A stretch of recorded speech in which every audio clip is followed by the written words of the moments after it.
Hi, my name is Daniel Sluman and I'm a poet and disabled rights activist.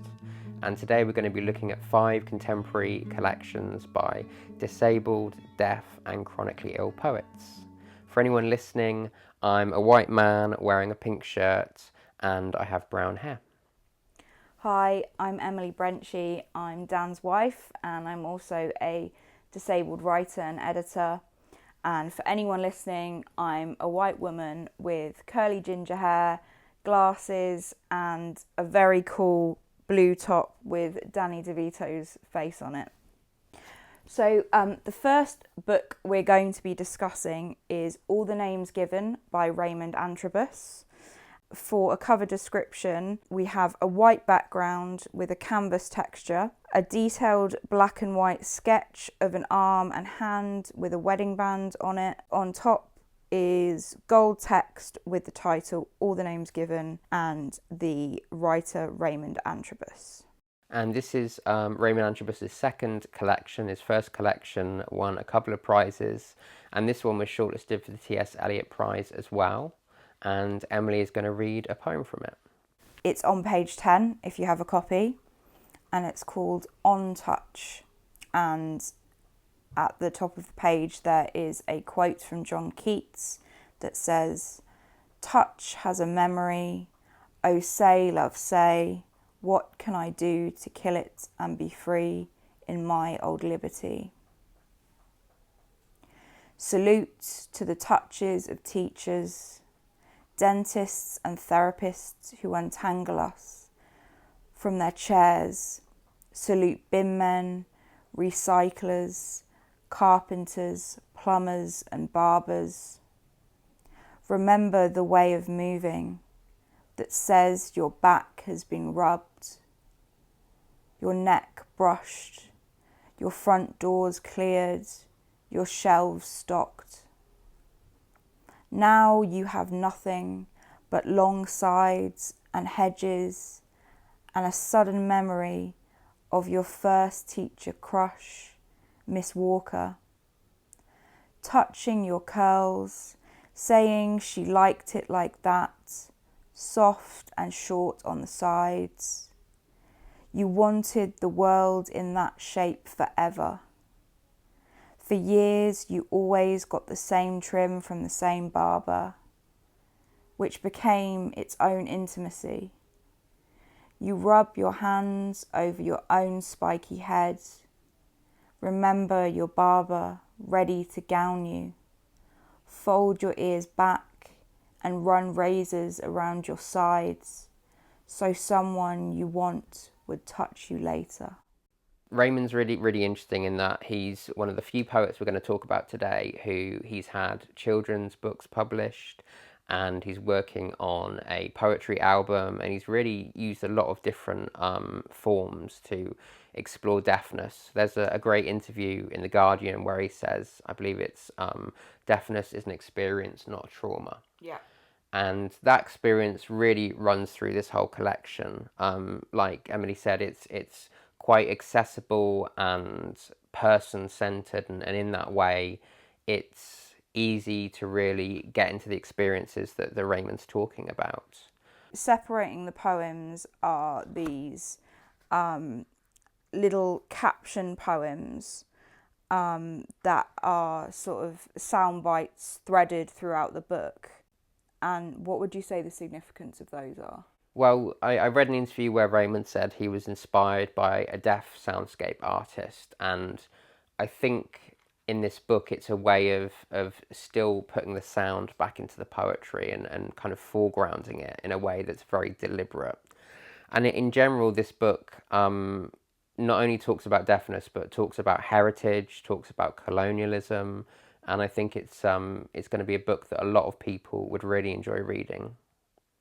The second book we're going to be discussing is Much with Body by Polly Atkin. A cover description, we have a swimmer's body floating in water of different shades of green. We have the title Much with Body in yellow text, and then the writer's name Polly Atkin in white text. And again, just like Raymond's, this is a second collection, and it was shortlisted for the Laurel Prize in 2022. And Emily's going to read a poem from it. It's on page 26 if you have a copy, and it's called Mountain. Mountain. Scar on the skin of the land. Hypertrophic memory of conflict, buckled and thickened by a difference in process, grown out of accident, formed out of pain. It says, this is where it hurt. Once, a long time ago, earth could have forgotten. Stone remembers. Two worlds met here, connected, pressed into one another, became something other. Surrendered futures. They say, this is where it hurt, when it happened, and for a long time after. Sometimes it still does. This is why we call them fell. Fateful, suspicious, like all resurfacing of selves we thought we had buried. I love that poem, and I think it really shows clearly what Much with Body is about. We have this idea of the body as a landscape in itself, and throughout much of this collection we have the Lake District, we have very much a sense of place, which we don't have necessarily with all of these books. So it's centered on the Lake District. We have this experience of chronic illness and pain written through the poems by Polly. And we have this added element as well of Dorothy Wordsworth. Yes, yeah.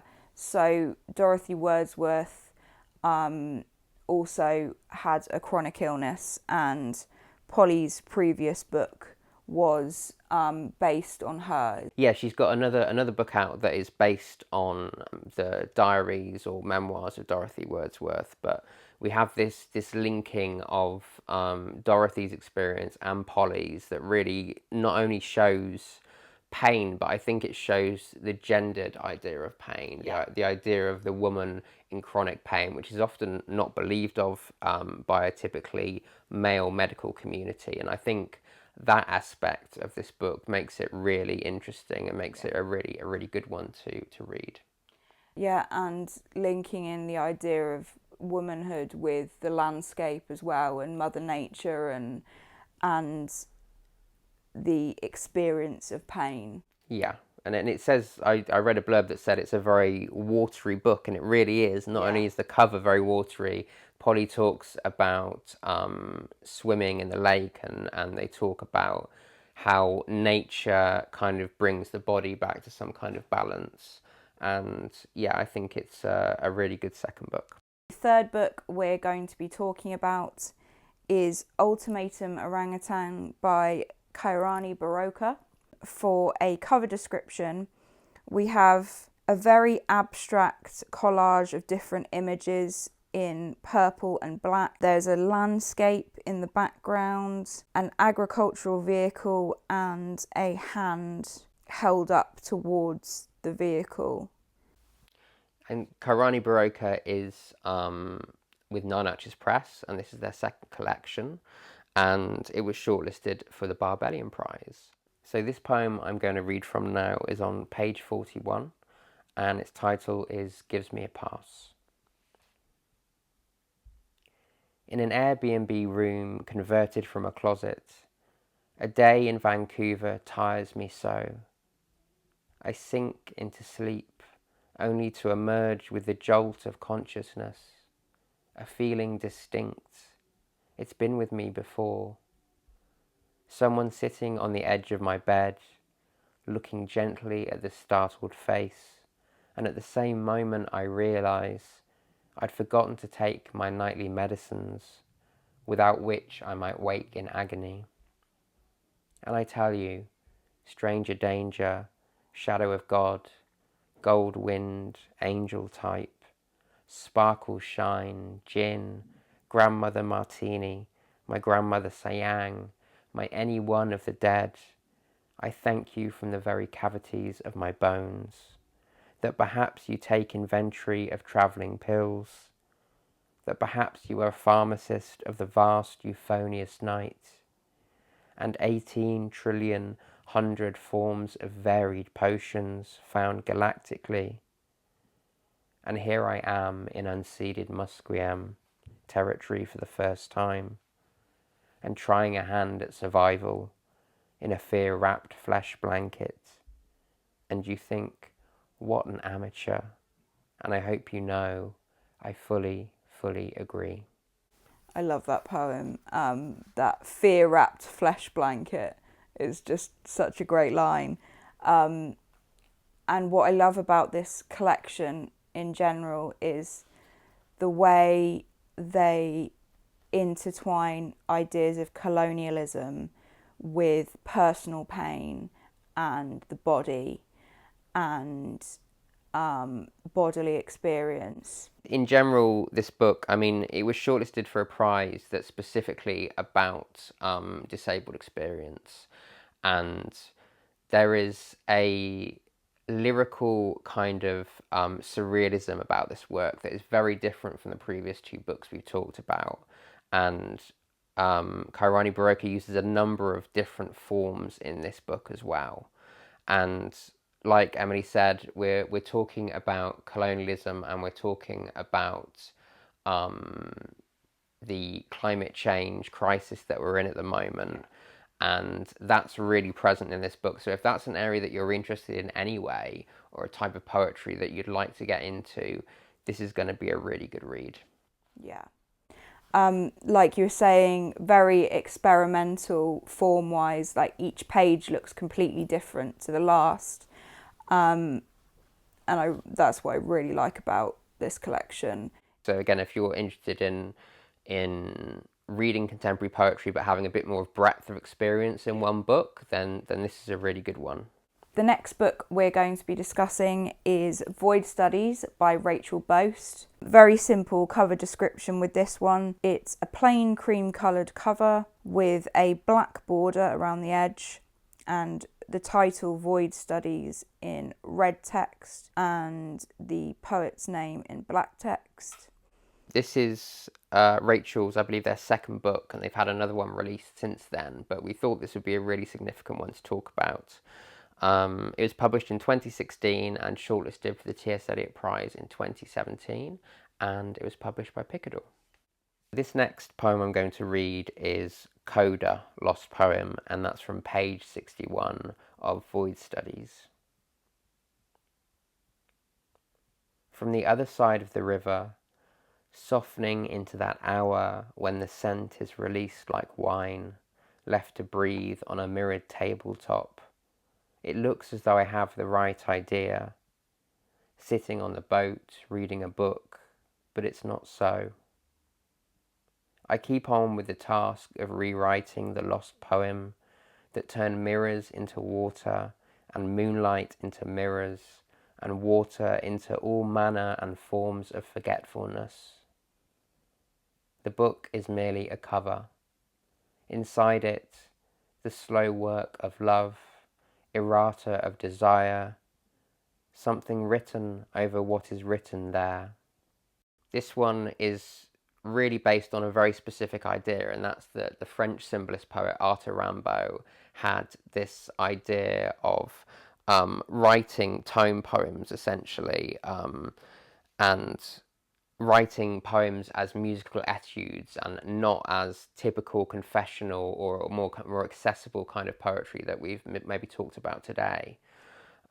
So all of the poems here are similar in length, and they're on a wide variety of topics. And I think we need to represent the breadth of contemporary poetry, in that it's not all based on first person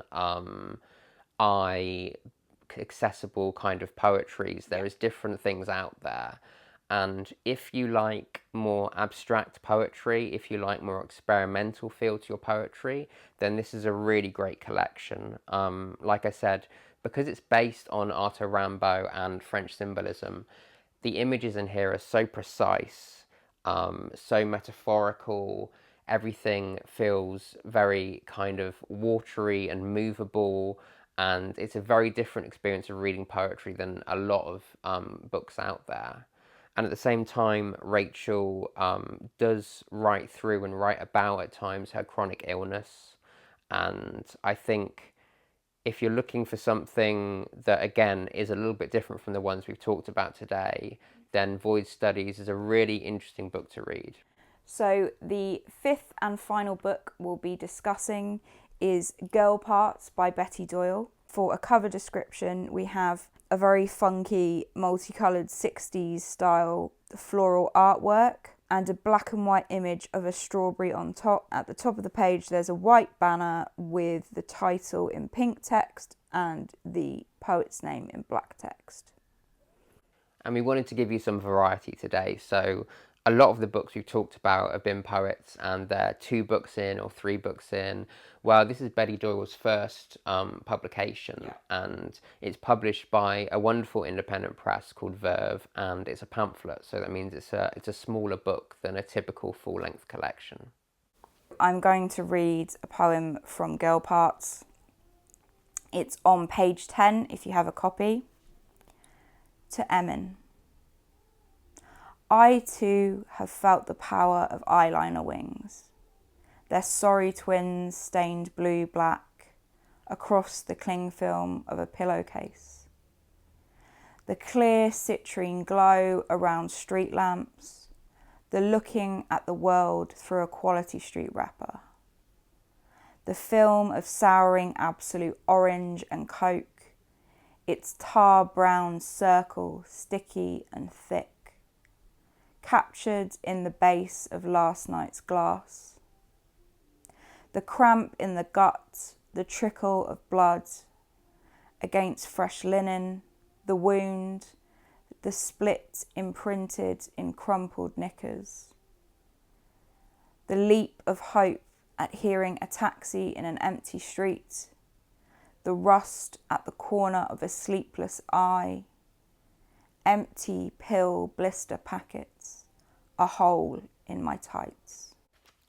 And what was it that you liked most about this poem and about this pamphlet in general?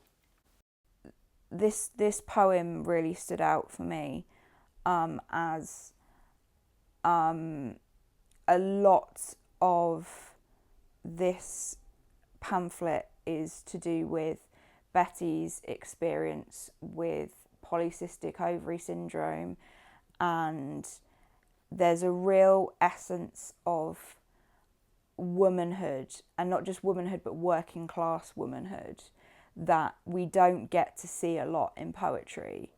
And again, that's what makes it so accessible, a bit like Raymond's, in that if you haven't necessarily been into poetry and you're looking to get into poetry, this is a really good place to start. Yeah. And there was, I saw either a blurb or a review talking about how women's bodies in this book are marked and signified, and it talks not only about the personal experience that Betty has and Betty's drawn on from other people, but it talks more broadly culturally about what it means to be a woman and what it means to have a condition or to be ill or to be disabled, because I think it's a very different thing, and it's a very particular thing that is really explored in this book.